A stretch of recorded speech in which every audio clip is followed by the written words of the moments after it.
Sekarang kita berada di pusat informasi Geopark ya, di Raja Ampat di Pulau Waisai. Geopark Raja Ampat. Nah, ini kita akan masuk. Nah, ini kita tadi dijelaskan ada 5 batu ya. Ini maksudnya 4 batu, 4 pulau ya. 4 pulau, ini matahari. Nah, kalau ini katanya sea level ya. Sea level itu maksudnya batas permukaan air laut pasang surut ya ini. Kemudian ini air ombak. Nah, ini matahari. Matahari ya. Kemudian ini adalah khatulistiwanya ya, Geopark Raja Ampat Zamrud khas khatulistiwa. Sekarang kita coba masuk ke dalamnya gedung pusat informasi Geopark Raja Ampat. Ini situs-situsnya. Nah, boleh tanya-tanya kah? Oh, boleh. Oke, ya. Nah, ini narasumber kita nih. Namanya siapa, Pak? Saya Valdo, Pak. Valdo asal dari mana? Saya asal dari NTT, hanya besar di Papua. Ah, gitu. Oke. Nah, bisa diceritakan terkait dengan situs warisan geologi ini? Jadi Geopark itu apa? Terus berapa? nah, untuk Geopark itu terkait dengan Geopark Raja Ampat. Nah, Geopark adalah taman bumi. Taman bumi. Taman bumi yang dimana Geopark sendiri mempunyai kawasan secara administrasi yang mempunyai nilai geologi yang sangat tinggi. Oh iya. Untuk Geopark Raja Ampat sendiri itu sangat unik karena kalau kita lihat secara geografisnya itu terdiri dari 4 pulau besar, Pak. 4 pulau besar. Ya. Mana aja pulau Mas? Jadi yang paling utara Besar itu Wageo, Wageo, terus Batanta, habis itu Salawati, di paling selatan itu Misol. Misol. Kita sekarang di mana Mas? Kita sekarang di Waisai di Pulau Wageo, Pak. Oh, Waigeo itu ya. Iya. Oke. Mas, mohon maaf sebelum lagi. Itu Salawati kenapa dipecah dua itu? Ada yang warnanya air putih itu, Mas? Oh, itu secara administrasi itu di luar Kabupaten Raja Ampat. Oh, gitu. Ya, jadi yang hijau itu pure dia masuk di Kabupaten Raja Ampat. Oke. Ya, terus Mas? Kalau misalnya kita lihat dari 4 pulau ini sebenarnya unik dari segi tektoniknya, Pak. Tektoniknya. Karena kalau kita tahu Indonesia Timur itu tersusun dari 4 lempeng. Jadi Indo-Australia dari selatan. Ini Terus dia mewakili Pulau Misol ini mewakili lempeng dari Indo-Australia. Indo-Australia ini ya. Terus yang di bagian utara Pulau Wageo itu mempunyai ciri khas geologi yang Masing-masing ya.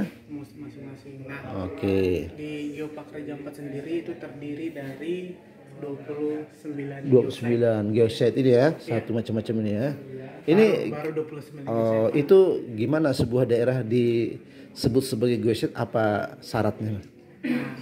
Kalau disebut sebagai geosite sebenarnya kan dia merepresentasi dari kondisi geologi daerah tersebut. Oh gitu. Intinya itu terlepas dari unsur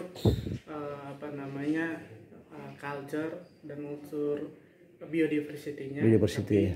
Geologinya itu faktor utama. Nah, dari 4 pulau yang tadi dijelaskan ada 29 geosite. Nah, 29 geosite itu menjelaskan kondisi geologi yang ada di. Jadi representasi dari kondisi geologinya ya itu munculnya. Gitu. Kalau dari 4 pulau ini yang paling banyak geosite di mana?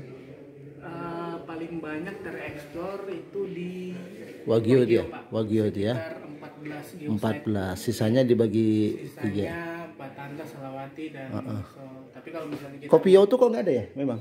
Kopiau sebenarnya sejauh ini belum ada. Diekspor sih, Pak, tapi keunikannya lebih. Tapi dia mainnya di daerah aluvial, sedangkan aluvial sudah sudah diwakilkan di daerah Batanta dan Salawati gitu. untuk produk-produk. Kalau yang kecil-kecil tuh ini di mana Mas? Ini. Nah, itu di geosite nomor 9. Di mana tuh? 14. Di mana? Wayat, Pak. Di mana tuh 14? Di paling utara Pulau Wageo. Oh, jauh ya. Iya. Nah, itu Kita sekarang posisi di mana Mas? Kita di posisi nomor 1, Pak. nomor 1. RA1. Oh, RA itu ya. Jauh ke sana ya, Iya, Pak. Itu. Oh iya, oke kalau gitu nanti lanjut lagi Mas ya. Salah. Sekarang kita lihat. Nah, ini apa Mas maksudnya Mas? Ini showcase ya apa? Ini apa? produk lokal. Produk lokal di sini ya. Oh begini. Ada tas-tas noken dulu. Oh iya. Mungkin sudah kunjungan banyak orang yang nonton. Gitu ya. Ini beberapa beberapa anyaman-anyamannya ya. Oh gitu. Oke. Ini di sini. Oke ya. Nah kita akan rapat di sini dulu, ngobrol secara resmi. Ngobrol resmi kita sini ya. Oke. Nah ini situs-situsnya.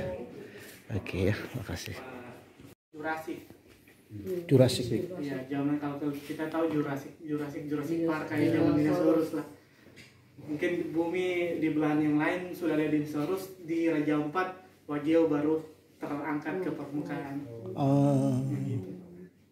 Yang membuat unik.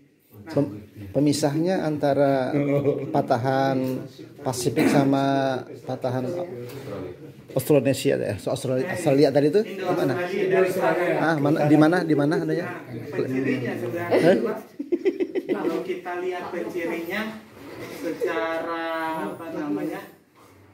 di lapangan, mungkin secara kita yang langsung lihat itu agak susah sih Pak. Tapi kita bisa lihat dari karakter jenis batuannya atau substrat penyusun dari pulau-pulau ini.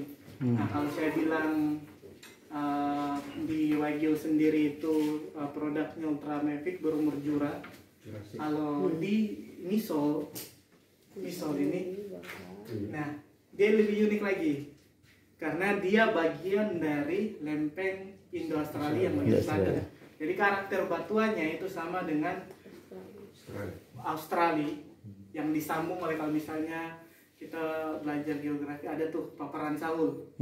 Nah itu penyambungnya itu. Nah makanya karakter batuannya itu sama dengan batuan yang ada di Australia bagian utara. Dan berumurnya lebih tua lagi dari zaman Jurassic. Devonian.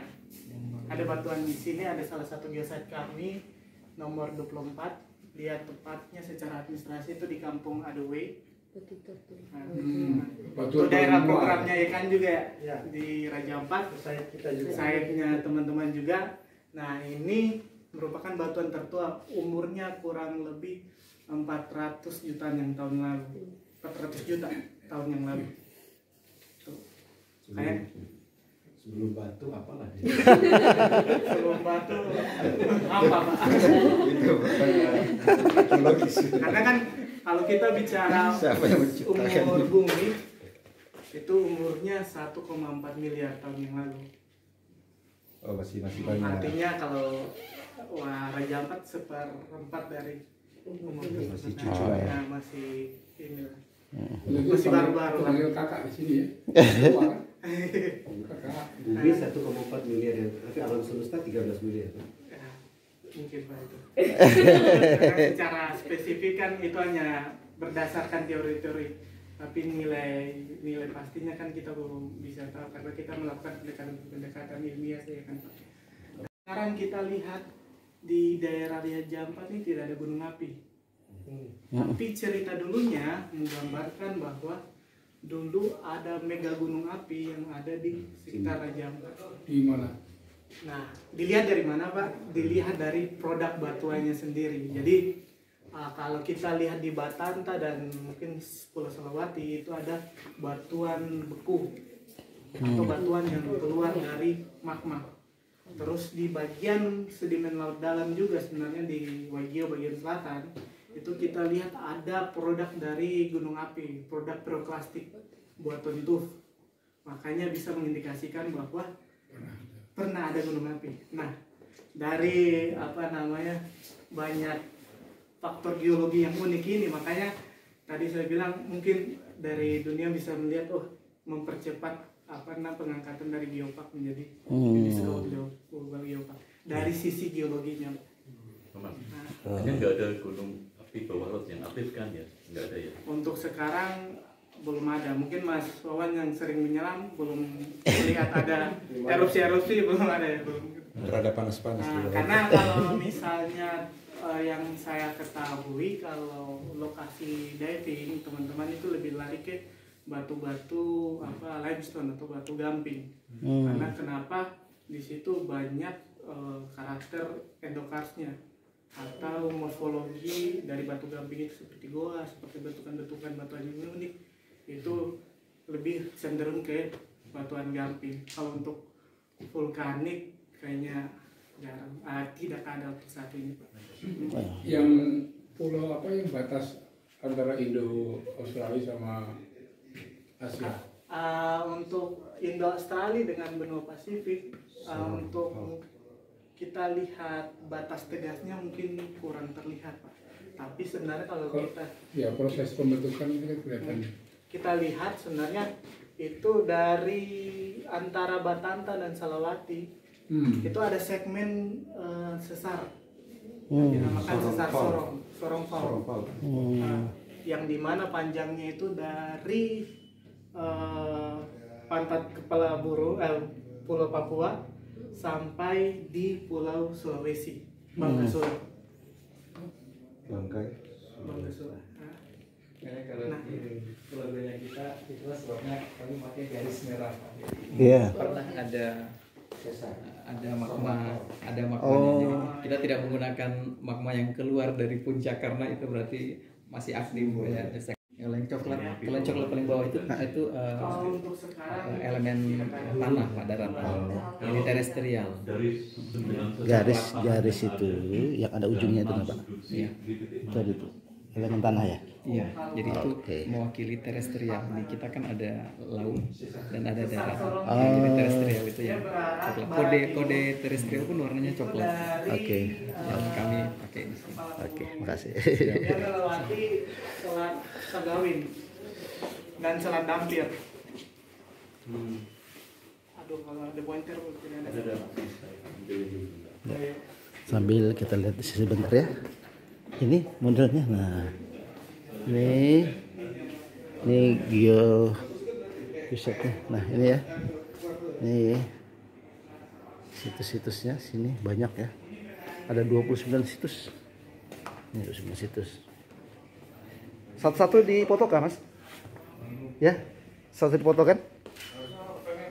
Satu-satu dipoto kan? Nah, ini. Nah, semua warisan dia. Ya, ini semuanya di sini. Ini batuannya juga ada di sini. Kan ikut kemarin yang di Bapak itu. Udah ikut ya? Oke, ya kita kembali. Yang mengisahkan Batanta dan Salawati ada juga masuk di Selat Dampir. Iya, jadi munculnya aktivitas vulkanisme itu juga bisa dikontrol oleh sesar sorong. Nah, yang tadi pertanyaannya yang membatasi. Untuk membatasi sebenarnya garis pembatasnya kurang terlihat, Pak. Karena kayak yang tadi saya bilang, dia seperti biskuit regal yang diramas gitu kan. Nah, kita bisa dilihat dari apa? Dari produk batuannya sendiri. Sama flora faunanya ya, kesamaan. Iya, bisa jadi itu, Pak. Ya, karena ada di kajian geologis yang saya baca untuk yang di Sorong ini, potensi gempa bumi untuk wilayah ini 8 skala Richter. 8 skala itu potensi megatrust. Kalau di Padang, di sini ada 9 digitan, ada Gunung Bahlot, itu potensinya 8,9 megatrust. Dan pengalaman kejadian di Sorong itu rata-rata di Padangkal. Terakhir tahun 2021 itu 34 km dangkal. Ya, inilah geological heritage site. Kalau 8,9 terjadi dengan kondisi Nanti kita coba ke lapangan ya. tengah Padang. Akibat pengangkatan itu ada munculnya sesar kekarian minor. Nah, membentuk patahan berupa sistem seperti ini, Pak. Nah, ketika ada patahan terus dari batu gamping ini sendiri, batuan ini, itu dia mengandung CO3, kalsium karbonat, yang dimana kalau misalnya ini mudah mengalami pelarutan. Oh, makanya ditutup gitu, Pak ya? Pagar. Mitigasinya, Pak. Iya, makanya dipagar itu ya. Makanya bentukannya seperti ini, tiang gitu. Karena selain ada patahan, dia juga mudah terlarut. Nah, yang unik lagi di sini